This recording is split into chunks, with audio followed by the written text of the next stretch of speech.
Bonjour à tous, bienvenue pour la présentation de notre 68e ange sur les 72 anges de la Kabbale, Abouya. Alors, Abouya, ça va être un ange incroyable, c'est un grand ange guérisseur. Mais comme d'habitude, on va d'abord commencer par sa numérologie, le 68 qui nous donne le 14, qui nous donne le 5. Haha, et le 14 en numérologie est un nombre particulier puisque c'est un nombre karmique. Qu'est-ce que ça veut dire? C'est-à-dire que quand on a cette énergie du 14, on va nous parler de santé, de corps physique, d'abus, d'addiction. On va nous parler de karma. Donc on sait que c'est un ange guérisseur déjà et on sait que c'est un ange qui va beaucoup travailler ces blessures karmiques qu'on traînerait éventuellement d'autres vies pour bien évidemment nous en libérer. Donc ça, c'est le 14-5, mais c'est issu du 68. Qu'est-ce que le 68 nous dit? Le 8 nous parle d'abondance, de cycle de vie, donc on fait avancer le schmilblick. Le 6 nous parle d'équilibre, nous parle d'harmonie, nous parle d'amour inconditionnel, nous parle de médiation d'entre les gens, d'entre les mondes du visible et de l'invisible. En tout cas, le 6 nous parle de retrouver une harmonie avec le 8 dans ce nouveau cycle de vie qui nous donne le 14 pour guérir toutes les blessures physiques, psychiques, karmiques, pour nous libérer et retrouver notre pouvoir de s'auto-guérir, notre libre arbitre. Donc, c'est un merveilleux nombre, le 68, 14, 5. Et du coup, bah, évidemment, c'est la vibration de notre ange Abouya et vous allez voir qu'il travaille vraiment en ce sens. Abouya va être secondé par des planètes comme d'habitude. Donc, on sait qu'il a toujours la planète de la Lune puisque c'est la planète du cœur angélique des anges dont Abouya fait partie. Mais il va travailler également, il va être secondé par Mars. Donc, vraiment, l'association de la Lune et de Mars, c'est très puissant. C'est vraiment retrouver notre pouvoir de guerrier par Mars, mais de guerrier de lumière par la Lune. C'est vraiment cette force intérieure, cette force de notre féminin sacré, cette force féconde, ce courage d'y aller. Donc, c'est deux planètes incroyables quand on travaille avec la Lune et Mars. Bien évidemment, nous sommes dans le signe astrologique du poisson et on aime beaucoup les poissons, on aime beaucoup leur douceur, on aime leur élément, c'est l'élément de l'eau. Abouya est le deuxième ange des poissons, donc de toute façon, on est dans une très belle énergie en ce moment, dans une énergie de fluidité, de rêve, d'intuition, c'est une belle période. L'ange Abouya est de polarité féminine. Il est le quatrième ange sur les 8 anges du cœur angélique des anges, qui lui régit de toute façon du 10 février au 20 mars. La couleur de notre bel ange est turquoise, mais il y a des petites subtilités dans son turquoise. Il serait un petit peu violet turquoise. C'est une très belle émanation de cet ange. Quand on regarde le turquoise, le violet, on voit bien la bonne communication, l'élévation, la transmutation. Enfin bon, ça, ce serait pour le symbolisme des couleurs, mais évidemment, je vais encore m'étaler. Alors, je me recentre un petit peu et je vais tout de suite vous donner les dates de cet ange, ces dates de régence. Donc peut-être que vous allez découvrir que Abouya est votre ange gardien.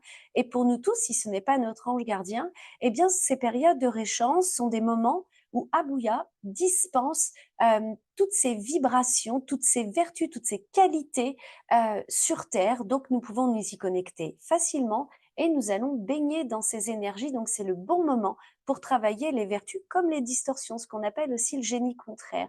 Et oui, notre ange Abouya va nous aider à travailler les deux polarités, positives et négatives. Vous savez, à la naissance, nous avons tous au bas mot 3 anges gardiens. Nous en avons beaucoup plus, mais au bas mot, nous avons tous un ange du physique qui correspond à notre période de naissance, un ange du cœur de l'émotionnel qui lui va correspondre à notre jour précis de naissance, et un ange du mental, du spirituel qui lui va correspondre à notre heure de naissance. Donc, concernant Abouya, il pourrait être votre premier ange gardien dit du physique pour toutes les personnes nées entre le 25 février et le 29 février.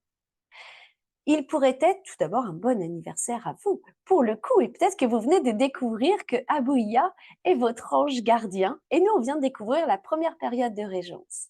Il pourrait être votre ange du cœur, de l'émotionnel, si vous étiez né un 4 janvier, un 16 mars, un 29 mai, un 12 août ou un 25 octobre.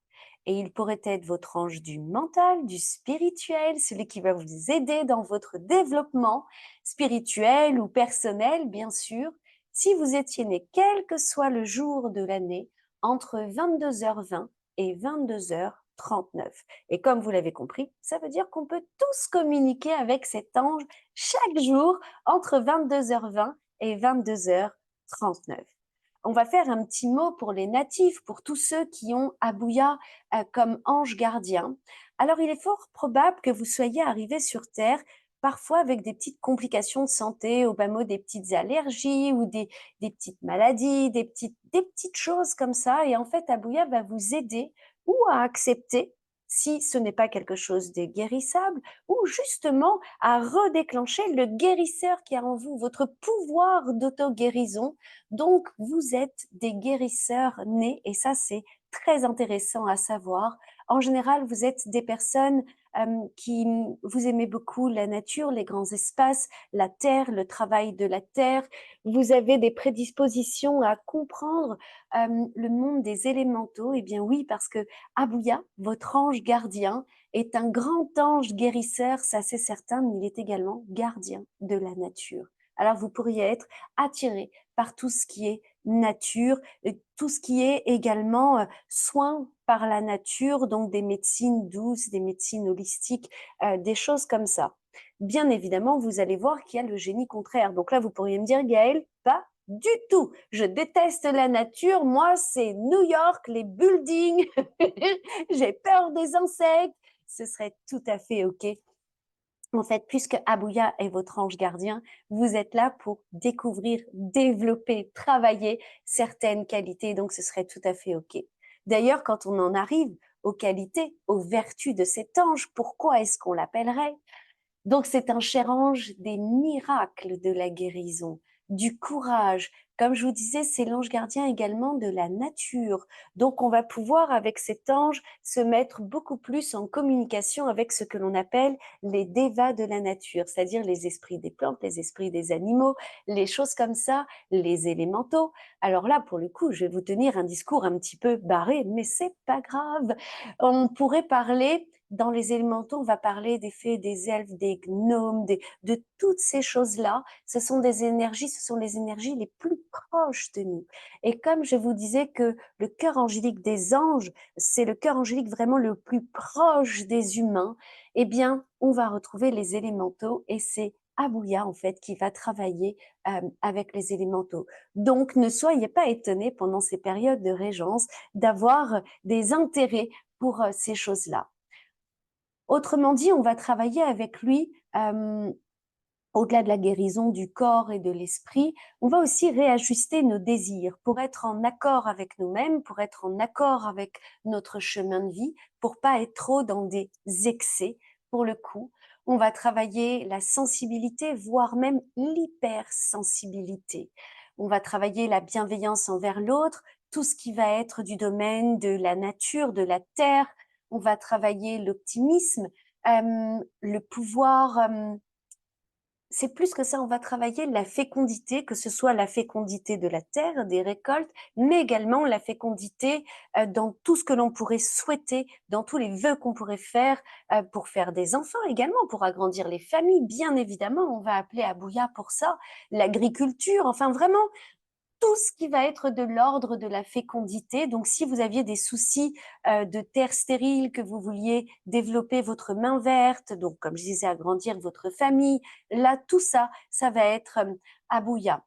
On va travailler également le rêve créateur, cette hypersensibilité, toutes ces personnes qui ressentent beaucoup trop parfois ce que les autres ont, les mots que les autres ont, les énergies que les autres ont, au point de les mettre mal, parce que c'est fabuleux d'être hypersensible, mais il faut comprendre ce qui vous appartient et ce qui ne vous appartient pas. Donc là, pour le coup, c'est l'ange parfait pour travailler votre hypersensibilité dans le bon sens. C'est un ange qui va s'occuper également des enfants, de l'éducation des enfants, du bien-être des enfants et bien évidemment de l'enfant intérieur. Comme l'ange Yaël qu'on vient de passer, vraiment pour le coup, il va faire le même travail, il va se mettre au service de l'enfant et de notre enfant intérieur et de toutes les blessures qu'on pourrait avoir à l'intérieur de nous, dans notre enfant intérieur, dans notre diamant, des choses qui se seraient cristallisées, des chocs émotionnels, des choses traumatiques. Eh bien, c'est l'ange parfait pour les guérir. Ça, c'est une certitude.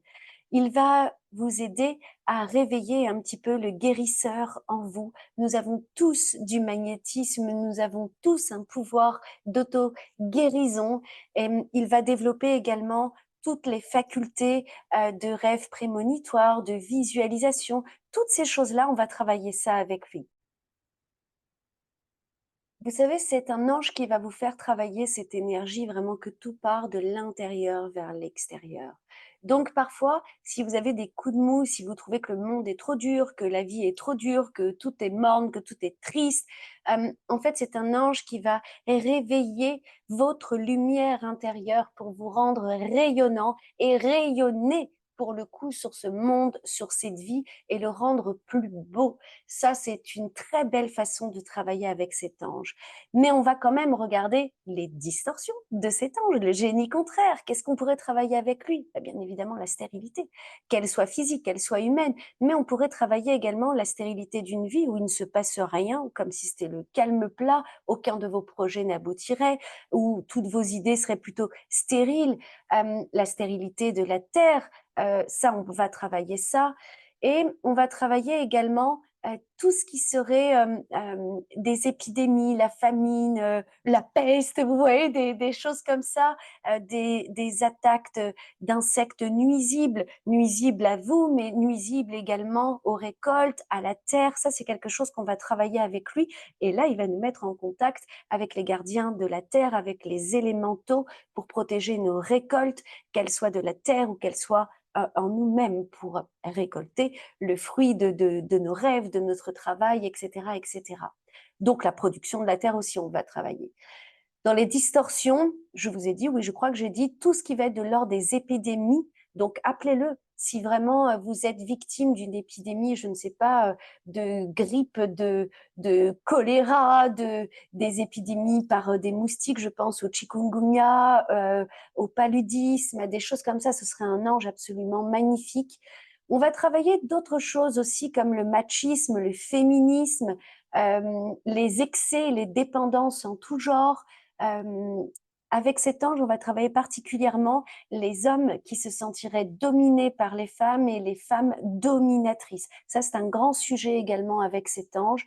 On va travailler l'infidélité, tous ceux qui feraient souffrir leurs proches par leur comportement.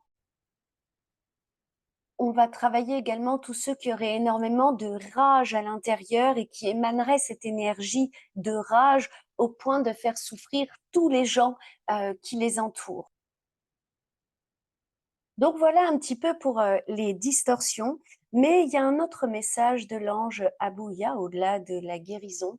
Je vous disais qu'il travaille beaucoup avec les enfants et l'enfant intérieur. Et c'est un ange qui va aider justement les adultes à arrêter de casser la spontanéité de l'enfant, par exemple en disant nous, on sait mieux que toi parce qu'on est adulte, arrête de rêver, la vie c'est dur, etc., etc. Ça peut être une façon de travailler avec Abouya. Si on regardait un petit peu plus le côté santé, alors là, ça va être très large parce qu'on est sur un grand ange guérisseur. Donc, on pourrait dire, ben, c'est le 4-4, c'est tout ce qui va concerner la santé. Mais on va essayer de donner un petit peu de détails. Déjà, on va être sur toutes les maladies infantiles particulièrement et tout ce qui va concerner l'enfant. Donc, on va parler des grossesses, des personnes qui seraient stériles, des personnes qui feraient des fausses couches. Ça, c'est un ange absolument merveilleux à appeler. On va parler du coup des dents de lait, de l'acné, des choses comme ça. Tout ce qui va toucher au domaine de l'enfant. On va parler des maladies contagieuses, des plaies particulièrement par les insectes, des maux d'oreille, de poumons, de tout, de voix, des hémorroïdes, des hernies, des fistules, toutes ces choses-là. Donc, j'essaie de donner un peu de détails, mais c'est large. En fait, c'est très large puisque c'est vraiment, pour le coup, un ange guérisseur. Donc, vous pourriez l'appeler pour tout, mais pensez quand même aux épidémies et aux maladies infantiles. Ça, ce serait, on va dire, une de ses spécialités, pour le coup. Si vous aviez envie de ritualiser un petit peu, vous pourriez utiliser une bougie rose, de l'oliban, du santal. En plante, on serait sur la valériane, sur l'aubépine. Euh, En minéraux, on serait sur l'œil de faucon dans les minéraux. Si on regardait l'arcane du tarot, eh ben on serait sur la lune. Mais oui, pour cette imagination, pour les rêves, pour la fécondité, pour le féminin sacré, pour cette sensibilité à l'amour.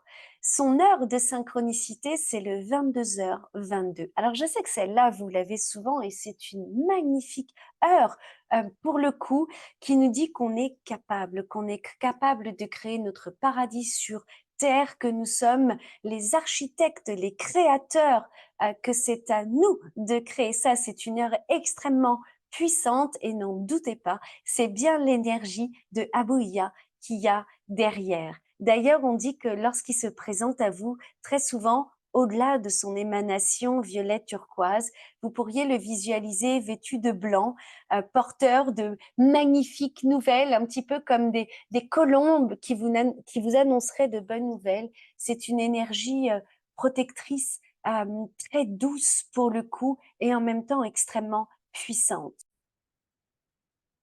Donc voilà, on a fait un petit tour un petit peu sur cet incroyable ange. Donc en synthèse, on guérit les maladies, que ce soit pour les humains, les animaux, les végétaux, ok, particulièrement pour les enfants. On peut l'appeler pour conserver notre santé, chasser de nos maisons, de nos terres, de nos jardins, de nos récoltes, tous les insectes nuisibles qui nuiraient à la bonne santé de la terre ou aux récoltes. On va travailler la fécondité, pareil, sous tous ses angles, avoir la main verte, pourquoi pas, et se rapprocher des élémentaux, faire confiance en son féminin sacré et en son grand pouvoir intérieur. J'espère que vous en avez appris un peu plus sur l'ange Abouia. Je vous souhaite une magnifique journée. Si vous avez aimé, n'hésitez pas à vous abonner à ma chaîne Les Ateliers des Lunara, à mettre un petit pouce et vous pourriez également aller sur mon autre chaîne, Gaëlle de Vatasi, si c'était plus une envie de méditation guidée. Je vous dis à très bientôt pour notre 69e ange de la Kabbale. Bye bye!